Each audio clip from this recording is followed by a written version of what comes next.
নমস্কার বন্ধুরা, আমার রান্নার জগতে সবাইকে স্বাগত। চলো আজকের রান্নার জন্য ওলটাকে ভালো করে কেটে ধুয়ে এখানে এরকম বড় বড় করে একটু কেটে নিয়েছি, আর এখানে আলুটাকেও একটু এরকম বড় বড় করে কেটে নিয়েছি। এবার ওলটা আর আলুটা একটু সেদ্ধ করে নেব, তার জন্য এখানে প্রেশার কুকার বসিয়ে নিয়েছি। আর ওলটা কাটার সময় একটু তেল মেখে দিলে অনেকের ক্ষেত্রে চুলকানির সমস্যা কম হতে পারে। আর এখানে প্রেশার কুকারে অল্প জল দিয়ে জলটাকে হালকা গরম করে নিয়ে এরপর এর মধ্যে কেটে রাখা ওলগুলো আর কেটে রাখা আলুগুলো হালকা করে ভাপিয়ে নেব। কড়াইতে তেল গরম করে নিয়েছি। এবার এর মধ্যে এই যে ভাপিয়ে রেখেছি ওলটা, এটাকে এর মধ্যে দিয়ে দেব। এবার হালকা করে একটু ভেজে নেব। এটা যতক্ষণ ভাজা হচ্ছে আমি এখানে একটা মশলা রেডি করে নেব। তার জন্য একটা বাটিতে নিয়ে নিচ্ছি এখানে হলুদ গুঁড়ো, জিরের গুঁড়ো, এখানে ধনের গুঁড়ো। কালারের জন্য দিয়ে দেবো এখানে কাশ্মীর লঙ্কার গুঁড়ো, দেবো স্বাদ মতো নুন, অল্প পরিমাণ জল দেব, রেডি করে রেখে দেবো।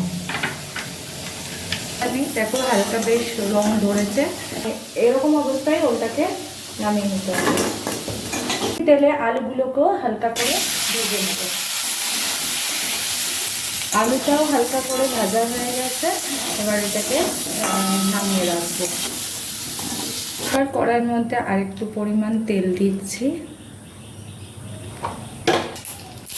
ফোড়নে দিচ্ছি তেজপাতা, শুকনো লঙ্কা, গরম মশলা। আজকের রান্নাটা যেহেতু একটু টকটক মিষ্টি হবে, তাই এখানে দিয়ে দিচ্ছি বেশ টমেটো কুচি দিয়ে দিলাম। একটু বড় বড় করে এই রান্নাটায় টমেটোটা ইউজ করতে হবে। এটা হচ্ছে টক মিষ্টি ওল রান্না করবো, তার জন্য একটু বড় বড় করে টমেটোগুলো কেটে দিয়ে দিলাম।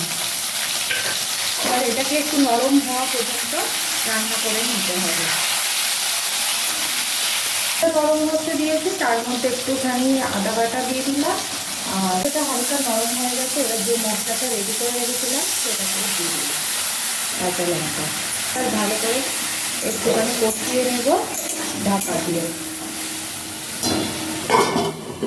মশলাটা দেখো একদম কষে গেছে, ওটা থেকে তেল ছাড়তেও শুরু করে দিয়েছে। এবার এর মধ্যে ভেজে রাখা আলু আর ভেজে রাখা ওলটাকে দিয়ে দিচ্ছি, দিয়ে ভালো করে একটু কষিয়ে নেব।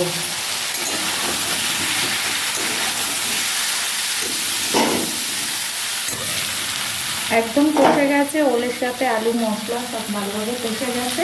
এবার এর মধ্যে পরিমাণ মতো জল দিয়ে দিচ্ছি। তোমরা যেরকম গ্রেভি খাবে সেই অনুযায়ী জলটা দিয়ে দেবে। এইগুলো বেশ একটু মাখো মাখো খেতেই কিন্তু বেশ ভালো লাগে।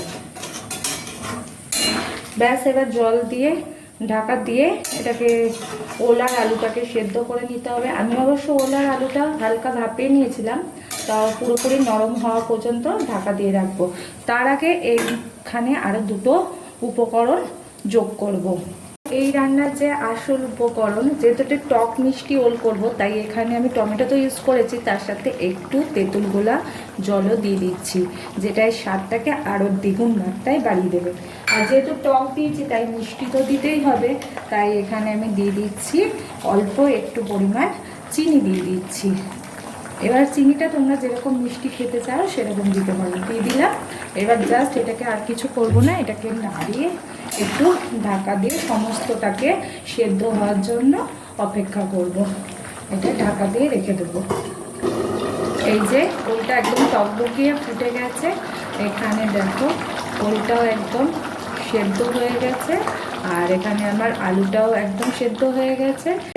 এই টমেটো তেঁতুলের টক মিষ্টির স্বাদ আর ওলের কম্বিনেশনে আজকে রেসিপিটা তোমাদের কেমন লাগলো অবশ্যই আমাকে জানাতে ভুলো না। রেসিপিটা যদি ভালো লেগে থাকে একটা লাইক করবেন, আর আমার রান্নার জগৎ চ্যানেলে এরকম রেসিপি পেতে চ্যানেলটাকে সাবস্ক্রাইব করে রাখবেন। আবার দেখা হবে নতুন এক রেসিপির সাথে। ততক্ষণ ভালো থাকবেন আর সুস্থ থাকবেন।